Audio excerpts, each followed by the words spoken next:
बिस्मिल्लाहिर्रहमानिर्रहीम, अस्सलाम वालेकुम। कौम की आवाज़ के साथ मैं हूं नुसरत हारिस। और क्योंकि रोज़ाना हम महंगाई की बात करते हैं, महंगाई का रोना रोते हैं, अब तो यही कहना पड़ेगा, मैं और आप हम सब मिल के, तो हमने सोचा कि आज एक इकोनॉमिस्ट को अपने शो में इनवाइट करते हैं और ऐसे गेस्ट को इनवाइट करते हैं जो हमें इकोनॉमी पे बेस्ड सॉल्यूशंस बता सके, या हमें ये बता सके कि मौजूदा हुकूमत जो दावे और वादे कर रही है वो आया सही है या नहीं, वो वादे वफा हो पाएंगे या नहीं। स्टेट बैंक की जो सूरत हाल है, मिनी बजट जिस तरह से आया, इसहाक डार साहब की अपनी एक पूरी कहानी है जो उन्होंने लोगों के सामने रखी है, और वो कहते हैं कि जी मौजूदा हुकूमत गुंडा टैक्स लगा रही है। उन्होंने इन टैक्सेस को नाम दिया है गुंडा टैक्स।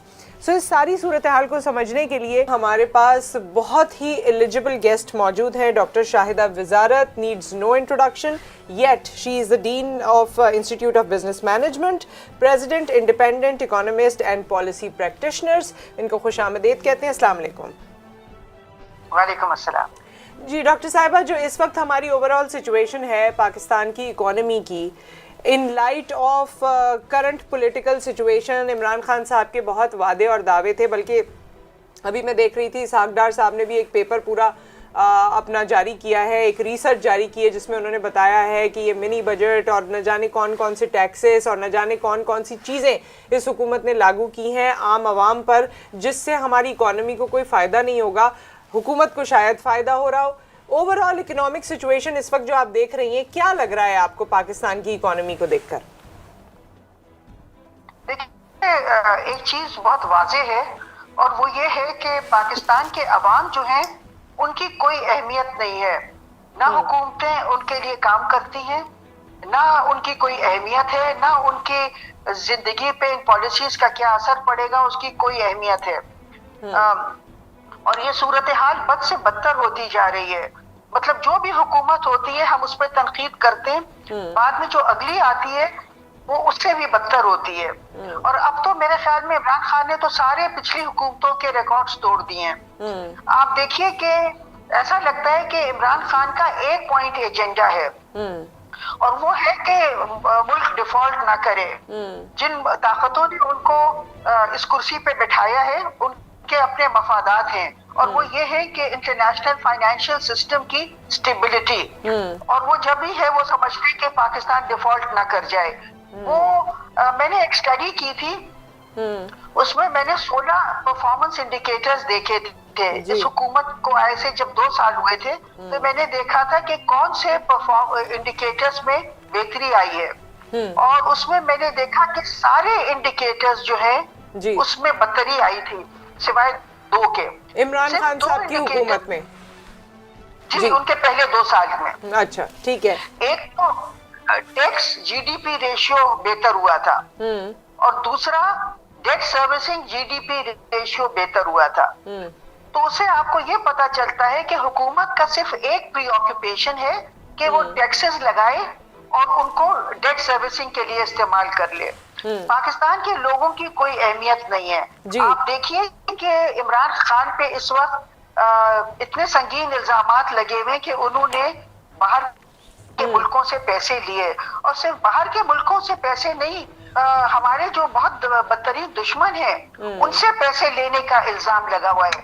और वो कोर्ट में बड़े रेंग के आहिस्ता आहिस्ता ये मसला आगे बढ़ रहा है, मगर बहुत ही स्लो स्पेस पे। अच्छा, मुझे जी डॉक्टर साहब कंप्लीट कीजिए। जी, मगर किसी हुकूमत पे जब इतने संगीन इल्जामात हो तो उसको स्ट्रेटेजिक फैसले नहीं करना चाहिए, क्योंकि आजकल आप देखें कि इमरान खान की हुकूमत जो बहुत ही स्ट्रेटेजिक फैसले कर रही है वो बिल्कुल ऐन उन मुल्कों के मफाद में है जिन्होंने उनको फंडिंग की है। तो इसका मतलब ये है कि एक तरफ तो हम फंडिंग का केस, फॉरेन फंडिंग का केस आहिस्ता आहिस्ता चला रहे हैं, मगर उसके साथ साथ हम इमरान खान को पूरी आजादी दे रहे हैं कि वो जिन मुल्कों से उन्होंने पैसे लिए, वो कौन से मुल्क हैं डॉक्टर साहिबा? अगर हम क्लियर हो जाएं, स्पेसिफिक हो जाएं, कौन से मुल्क हैं? देखिए, और मुल्कों का भी है उसमें, मगर उसमें जो खास तौर पे फॉरेन फंडिंग पे नाम आते हैं वो इंडिया का और इजराइल का है। और इजराइल को तो हम रिकग्नाइज भी नहीं करते, मगर इजराइल जो है वो एक बहुत बड़ी, उनके जो जूइश लॉबी है वो इंटरनेशनल फाइनेंशियल कैपिटल को कंट्रोल करती है। और वैसे भी हमारे उनसे स्ट्रेटेजिक भी वो है क्योंकि हमने उनको रिकॉग्नाइज भी नहीं किया। और हिंदुस्तान का आप देखिए कि हमारे साथ कश्मीर का मसला है, और ये इमरान खान आके एग्जैक्टली नेशनल सिक्योरिटी पॉलिसी जो वो लाए हैं वो कश्मीर को बिल्कुल हिंदुस्तान के टर्म्स एंड कंडीशंस पे वो उसका मसला हल कर रहे हैं। और हम लोग, हमारी इस्टेब्लिशमेंट भी और हम सब उनको खुली छुट्टी दे रहे हैं तो वो ये करें। साथ साथ फेस सेविंग के लिए आहिस्ता आहिस्ता ये केस भी आगे बढ़ रहा है फॉरेन फंडिंग का। तो डॉक्टर साहिबा, आपकी बातों से तो ऐसे लग रहा है कि फिर पाकिस्तान का कोई हाल नहीं है। मतलब आज जहां हम खड़े हैं, इमरान खान साहब कहते हैं मैं 3 महीने में महंगाई कंट्रोल कर लूंगा, फिर वो बड़ी बड़ी बातें करते हैं, या ये हुकूमत कहती है कि जी अगर IMF ने कुछ रेगुलेशंस हम पे लागू भी किए हैं तो हमारे पास कोई चॉइस नहीं है। लेकिन उस पे आप ही की तरह के लर्नेड लोग और इकोनॉमिस्ट कहते हैं कि जो स्टेट बैंक की सूरत हाल है, उस पर रेगुलेशंस लगाई जा रही हैं, वो पाकिस्तानियों को लॉन्गर रन में बहुत हर्ट करेंगी। देखिए, मैंने इस पर बहुत से वीडियोस भी किए, मैंने बहुत से मजमून लिखे और मैंने बताया कि स्टेट बैंक की जो सो कॉल्ड ऑटोनॉमी है वो एक्चुअली ऑटोनॉमी नहीं है। वो हम स्टेट बैंक को बिल्कुल IMF के कंट्रोल में दे रहे हैं। और अगर आप IMF का वो देखें वोटिंग शेयर्स, तो 16% से ज्यादा वोटिंग शेयर्स अमेरिका के पास हैं। तो यानी कि IMF को बिल्कुल अमेरिका कंट्रोल करता है और अमेरिका के इस खित्ते में बहुत स्ट्रेटेजिक मफादात हैं। और हम ये कर रहे हैं कि इसमें एक शिक है स्टेट बैंक की ऑटोनॉमी में कि आप हमारी पार्लियामेंट जो है वो स्टेट बैंक पे कोई कानून साजी नहीं कर सकती बगैर स्टेट बैंक की इजाजत लिए बगैर, और स्टेट बैंक इजाजत देगा IMF से इजाजत लेके। सही, वो सेक्शन 45 या 46 कुछ ऐसी है, ठीक है, उससे इजाजत लेके ऐसे पता चलता है स्टेट बैंक ऑटोनोमस होने नहीं जा रहा है। स्टेट बैंक IMF से इजाजत लेके पार्लियामेंट को देगा इजाजत कि हाँ आप कर सकते हैं कानून साजी। तो इससे ये पता चल रहा है कि स्टेट बैंक ऑटोनोमस होने नहीं जा रहा है, वो IMF के कंट्रोल में होने जा रहा है। फिर आप देखिए कि ये भी कहा जा रहा है कि हमारे जितने भी बैंक्स हैं, फाइनेंशियल इंस्टीट्यूशंस हैं, अगर वो फाइनेंशियल डिस्ट्रेस में होंगे तो स्टेट बैंक उनकी गवर्नमेंट उनकी मदद नहीं करेगी। गवर्नमेंट अब इसका स्टेट बैंक की ऑटोनॉमी से कोई ताल्लुक नहीं है। आप देखिए दुनिया भर में जब भी किसी मुल्क को कोई फाइनेंशियल क्राइसिस आता है, आजकल कोविड का सिलसिला है, इसकी वजह से बहुत सी कंपनीज फाइनेंशियल डिस्ट्रेस में है, मगर उसमें कहा गया है कि government of Pakistan in banks को, फाइनेंशियल इंस्टीट्यूशंस को की मदद नहीं करेगी। उसकी वजह से ये होगा कि वो कोलैप्स कर जाएंगे और हम इनकी जगह फॉरेन बैंक्स ले लेंगे। और जब फॉरेन बैंक्स ले लेंगे तो आपके पास ऐसा कोई आपका बैंकिंग सेक्टर नहीं होगा जो आपके कोई स्ट्रेटेजिक जो आपके मफादात हैं उनको लेके चले। अगर आप CPEC है या अगर आप साउथ ट्रेड को फरोग देना चाहते हैं तो आपके कोई बैंक्स नहीं होगा। फॉरेन बैंक से अगर अप्लाई करेंगे तो उनका हेड ऑफिस मना कर देगा। फिर इसके साथ आप देखिए कि कहा जा रहा है कि कोई रोल ओवर डेट, अगर गवर्नमेंट डेट सर्विसिंग नहीं कर पाएगी, उसके पास पैसे नहीं होंगे, तो उसको कमर्शियल बैंक से पैसे लेके, स्टेट बैंक से वो पैसे नहीं ले सकती, वो कमर्शियल बैंक से पैसे लेके डेट सर्विसिंग करेगी। तो गवर्नमेंट को बिल्कुल एक बहुत बुरे एक डेट, तो फिर स्टेट बैंक का रोल क्या रहा? फंसाया जा रहा है। मैम एक बात बताइए, देखिए स्टेट बैंक के थ्रू ही मॉनेटरी पॉलिसी वर्क करती है, फिस्कल पॉलिसी वर्क करती है, जो पूरा इकोनॉमिक फ्रेमवर्क है वो स्टेट बैंक के थ्रू वर्क करता है। ये तो एक तरह से हुकूमत के हाथ से निकल कर स्टेट बैंक जो है IMF के कब्जे में आ गया। अब हुकूमत की तो कोई इजारादारी रही नहीं है, तो क्या हुकूमत किस तरह से फिर इकोनॉमी को रन करेगी? मॉनेटरी फिस्कल पॉलिसीज की प्लानिंग, लॉन्गर रन में जो आपको फाइनेंशियल प्लानिंग्स होती हैं, वो हुकूमत कैसे करेगी? और साथ ही मुझे बताइए कि क्या महंगाई का कोई तोड़ हासिल कर सकेगी मौजूदा हुकूमत?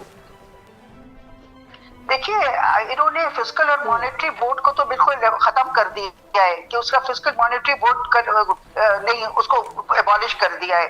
फिर आप देखिए कि उन्होंने कहा है कि स्टेट बैंक के दो वो हैं ऑब्जेक्टिव्स अभी मौजूदा।